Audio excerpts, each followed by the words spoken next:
Hello everyone, welcome back to online study on. आज हम इस वीडियो में लेकर आए हैं पेज नंबर 19 से लेकर के 24 तक के जो भी आपको होमवर्क दिया गया था उससे हम लोगों ने यहाँ पे टेस्ट को क्रिएट किया।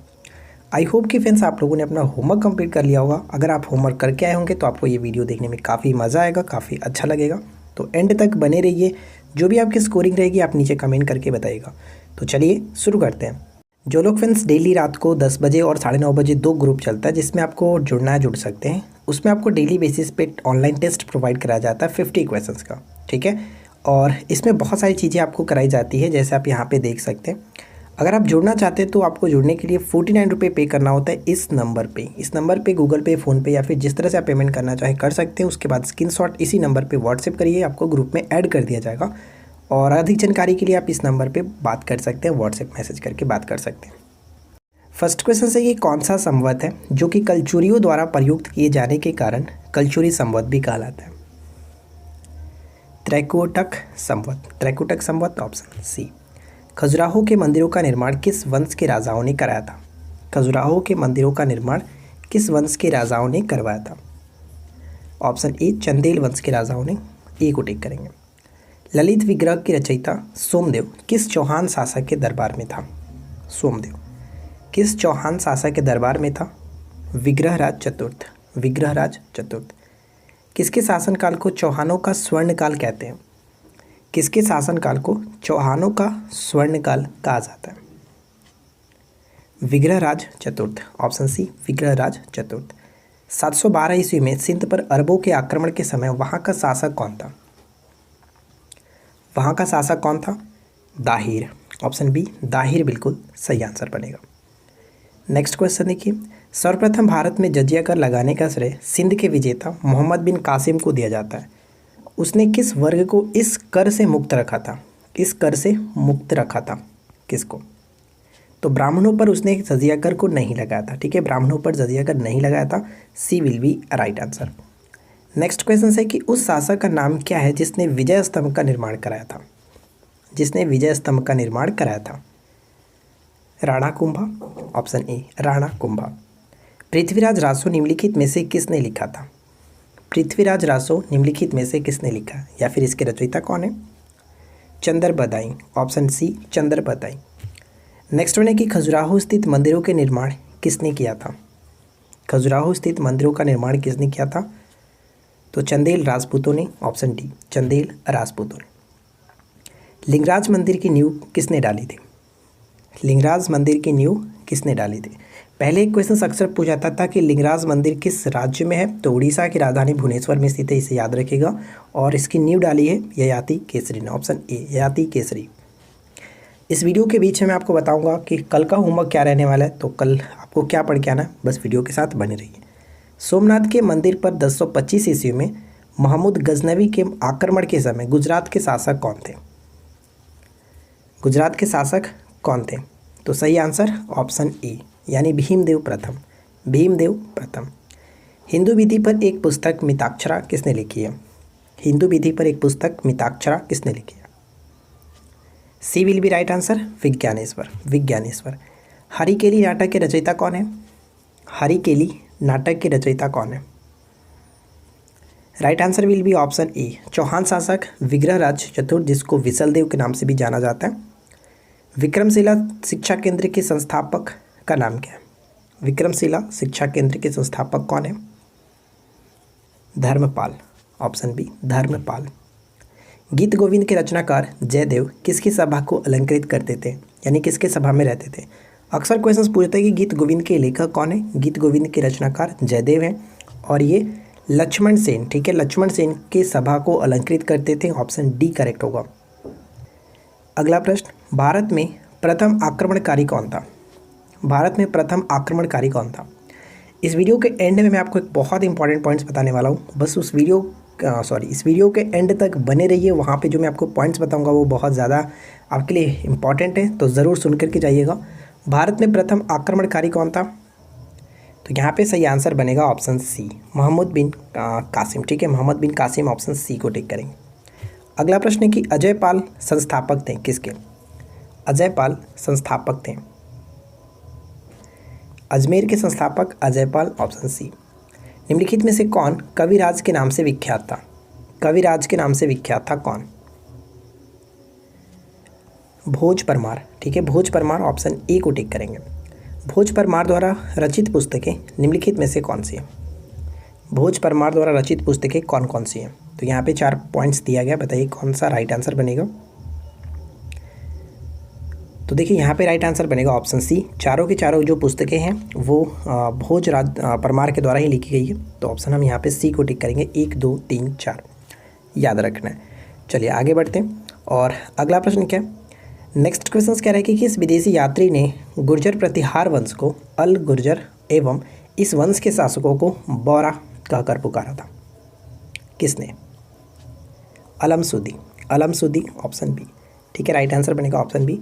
नेक्स्ट डे का होमवर्क क्या रहने वाला है? तो लूसेंट सब्जेक्टिव पेज नंबर 24 से लेकर के 28 तक आपको पढ़ के आना है। पेज नंबर 24 से लेकर के 28 तक। ठीक है, चलिए आगे बढ़ते हैं। नेक्स्ट क्वेश्चन क्या है? कर्पूर मंजरी नाटक के रचयिता राजशेखर को किस प्रतिहार शासक ने संरक्षण दिया था?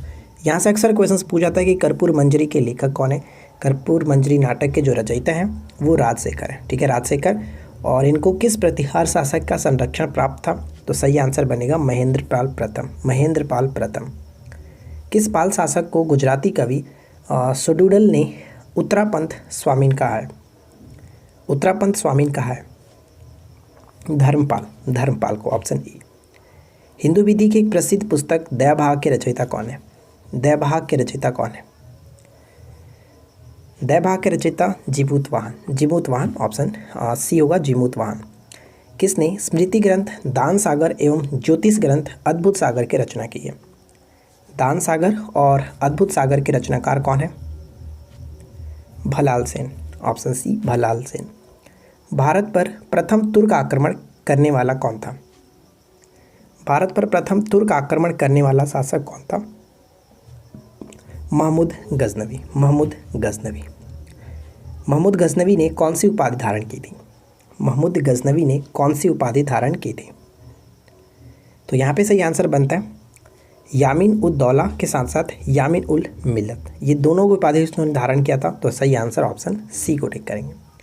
महमूद गजनवी का भारत पर अंतिम आक्रमण किसके विरुद्ध हुआ? महमूद गजनवी का भारत पर अंतिम आक्रमण किसके विरुद्ध हुआ था? तो यहाँ पे राइट आंसर बनेगा ऑप्शन डी, जाटों के विरुद्ध हुआ था। डी को टिक करेंगे। भारत में मुस्लिम राज्य का संस्थापक माना जाता है? भारत में मुस्लिम राज्य का संस्थापक किसे माना जाता है? तो सही answer option A, Mahmud Ghori को। ठीक है, महमूद गौरी को माना जाता है। किसने इक्तादारी प्रथा को चलाया था? किसने इक्तादारी प्रथा को चलाया था? इक्तादारी प्रथा को स्टार्ट किया गया था इल्तुतमिश के द्वारा। Option C will be right answer, Iltutmish. Lakh Bakhsh के नाम से जाना जाने वाला भारतीय शासक कौन था? लाख बख्श के नाम से जाना जाने वाला भारतीय शासक कौन था? लाखों के दान देने के कारण इनको लाख बख्श कहा जाता था। कुतुबुद्दीन ऐबक, जो कि गुलाम वंश के संस्थापक के रूप में भी इनको जाना जाता है। C will be right answer. Qutub Minar के कार्य को किसने पूरा कराया? कुतुब मीनार की नींव कुतुबुद्दीन ऐबक ने रखी थी। इसके कार्य को पूरा कराया इल्तुतमिश ने। C will be right answer, Iltutmish ने। ठीक है, अगर आपसे क्वेश्चंस पूछ ले कि वर्तमान में जो हम लोग कुतुब मीनार को देखते हैं उसको पूरा किसने कराया था? फिरोज शाह तुगलक, ये याद रखिएगा। निम्नांकित में से दिल्ली का पहला तुगलक सुल्तान कौन था? यानी दिल्ली का पहला तुगलक सुल्तान कौन था? तो राइट आंसर यहाँ पे बनता है ऑप्शन है गयासुद्दीन तुगलक। तुगलक वंश के संस्थापक के रूप में कह सकते हैं, जाना जाता है गयासुद्दीन तुगलक को। अलबेरूनी किसके शासनकाल में इतिहासकार था? अलबेरूनी किसके शासनकाल में इतिहासकार था? Mahmud Ghaznavi, option A right answer होगा। दक्षिण अफ्रीकी यात्री जो इब्न बतूता था किसके शासनकाल में भारत आया हुआ था? किसके शासनकाल में भारत आया हुआ था? Ibn Battuta. तो ये महमूद बिन तुगलक के समय में, यानी मोहम्मद बिन तुगलक, एमबीटी जिसको कहते हैं। Right answer option C. 11वीं सदी के भारत का दर्पण किसे कहा जाता है? 11वीं सदी के भारत का दर्पण किसे कहा जाता है? Option A, Kitabul Hind. ठीक है, किताबुल हिंद। अगला प्रश्न, दिल्ली सल्तनत का वह प्रथम सुल्तान कौन था जिसने स्थायी सेना रखी थी? कौन था जिसने स्थायी सेना रखी थी? Alauddin Khilji. C will be right answer, Alauddin Khilji. निम्न में से कौन गुलरुखी के उपनाम से कविता लिखा करता था? गुलरुखी के नाम उपनाम से कविताएं लिखा करता था? सिकंदर लोदी। Option D Sikandar Lodi.